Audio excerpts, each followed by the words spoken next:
नमस्कार मेरे स्वाद के मित्रों, आज हम एक ऐसा स्नैक बनाने जा रहे हैं जो आपके मुंह में तो फूटेगा ही फूटेगा, साथ में आपके मन में लड्डू भी फूट जाएगा। और मैं इसको ऐसे बनाऊंगा कि लखनऊ के सारे जायके आपकी प्लेट में आ जाएंगे। आज हम बनाने जा रहे हैं राजमा के गलौटी कबाब। वीडियो शुरू करने से पहले मैं आपको गिव अवे कॉन्टेस्ट के बारे में बता देता हूँ। वीडियो को देखना है आपको एंड तक और ये बताना है कि मैंने कबाब वर्ड कितनी बार बोला है। और उससे होगा क्या कि जो 5 सबसे पहले सही आंसर देंगे उनको मिलेगा राजमा गलौटी बनाने के रॉ इंग्रेडिएंट बिग बास्केट की तरफ से फ्री। और सबसे इंपॉर्टेंट कि अगर कॉन्टेस्ट में अप्लाई कर रहे हैं तो आपको सब्सक्राइब करना जरूरी है। अगर आपने सब्सक्राइब नहीं किया तो आप कंटेंट से डिस्क्वालीफाई हो जाओगे। तो चलिए फटाफट से शुरू करते हैं रेसिपी। यहाँ पे हमने 250 ग्राम राजमा लिए हैं, लाल वाले, जिनको लगभग 6 से 8 घंटे हमने सोक किया है। और इसको सबसे पहले हम बॉईल करेंगे। तो यहाँ पे प्रेशर कुकर का मैं इस्तेमाल कर रहा हूँ और कम से कम पानी का इस्तेमाल करना है। अगर पानी ज्यादा हो गया ना, कबाब गीले हो जाएंगे। पानी का इस्तेमाल इतना करना है कि ये सिर्फ डूब जाए, ज्यादा पानी का इस्तेमाल नहीं करना है, बस हल्के से डूब जाए। और यहाँ पे थोड़ा सा मैं नमक भी ऐड कर देता हूँ। राजमा उबालते टाइम इसमें डाल रहा हूँ 2 से 3 तेज पत्ता। उसको कवर करते हैं और लगभग 4 से 5 सीटी आनी चाहिए कम से कम। भाई जब तक हमारे राजमा उबल रहे हैं तब तक हम काजू फ्राई कर लेते हैं। यहाँ पे तो यहाँ पे 25 से 30 काजू मैं यहाँ पे फ्राई कर रहा हूँ। गैस की फ्लेम को मीडियम टू लो रखेंगे। मुश्किल से लगते हैं इसमें 2 से 3 मिनट, बहुत ज्यादा ब्राउन नहीं करना है इसको। फटाफट से इसको निकाल लेते हैं। यहाँ पे तेल हमारा गर्म है। अब तैयार करते हैं ब्राउन ऑनियन, बरिस्ता जिसको बोलते हैं। यहाँ पे 2 मीडियम साइज के अनियन है जिनको मैंने स्लाइस कर लिया है। हाथों से इस तरह से हल्का सा क्रश कर लीजिए, खुल जाएंगे लच्छे इसके सारे। और हाई फ्लेम पे इसको फटाफट से फ्राई करना है। तेल थोड़ी सी क्वांटिटी में कम रखें और लगातार स्टर करना है इसको।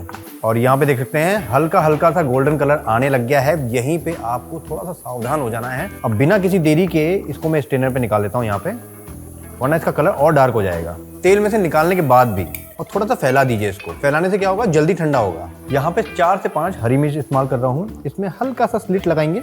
गैस की फ्लेम को बिल्कुल कम रखना है। और मिर्ची को हमको फ्राई करना है आधा। ये देखिए, ये आधी कच्ची आधी पकी हुई है। इसको मैं निकाल लेता हूँ यहाँ पे। यहाँ पे कुछ लहसुन के दाने और 2 इंच अदरक का टुकड़ा है, ये भी फ्राई करेंगे हम। गैस की आंच को बिल्कुल कम किया हुआ है मैंने। मुश्किल से लगा इसके अंदर 1 मिनट, इससे ज़्यादा नहीं लगा। ये देखिए, बाहर से हल्का सा कलर आ गया और अंदर से बिल्कुल कच्ची है। देखिए यहाँ पे प्रेशर भी निकल गया है, प्रेशर रिलीज हो चुका है। आप कुकर खोल के देख लेते हैं। सबसे इंपॉर्टेंट होता है राजमा का पकना। अगर हल्का सा भी कच्चा रह गया ना तो गड़बड़ हो जाएगी। भाई पूरी तरह से पक रहा है। मैं हल्का सा इसको मैश कर रहा हूँ, पूरी तरह से मैश हो जा रहा है। जो चीज़ें हमने पहले से फ्राई की हुई थी उनको हम ग्राइंड कर लेंगे, पेस्ट बना देंगे। जैसे ये हो गया काजू, ये ग्राइंडर में डालते हैं। इसी के साथ में हरी मिर्ची, अदरक और साथ में लहसुन, इसको भी पीस लेंगे साथ में। पानी का इस्तेमाल बिल्कुल नहीं करना है। इसकी हो गई ग्राइंडिंग बढ़िया सी। इसको एक बॉल में निकाल लेते हैं। जो राजमा हमने बॉईल करके रखा था वो ठंडा हो चुका है। यहाँ पे जो तेज पत्ता हमने इस्तेमाल किया था उसको हटा देता हूँ, उसका काम हो गया है। अब इसको भी मिक्सर ग्राइंडर में डाल के पीस लेते हैं। राजमा हमने इसमें पीस लिया है। पानी का इस्तेमाल बिल्कुल नहीं किया इसके अंदर। अगर आप इसको हाथ से मैश करना चाहें तो हाथ से भी मैश कर सकते हैं। ये देखिए किस तरह का हुआ है, ये पेस्ट बन गया बिल्कुल। राजमा हमने यहाँ पे ग्राइंड कर लिया है। जो बरिस्ता हमने बनाया था इसको भी हम ग्राइंड कर लेंगे। अब इसको ऐड करेंगे इसके अंदर।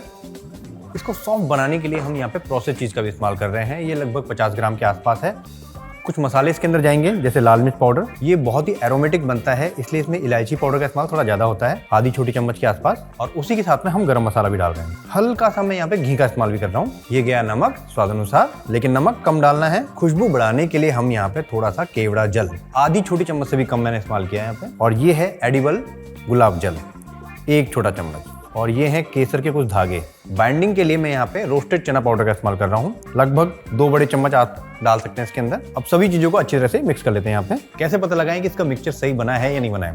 अगर आपके हाथ में जान लग रही है, मतलब थोड़ा सा वजन लग रहा है डालते टाइम, हिलाते टाइम, तो इसका मतलब ये बिल्कुल परफेक्ट बना है। और ये तैयार हो गया खुशबूदार इसका मिक्सचर। तो हल्का सा हाथों में ऑयल लगा लीजिए और जितनी बड़ी गलौटी आपको बनानी है उस हिसाब से आपको मिक्सचर लेना है।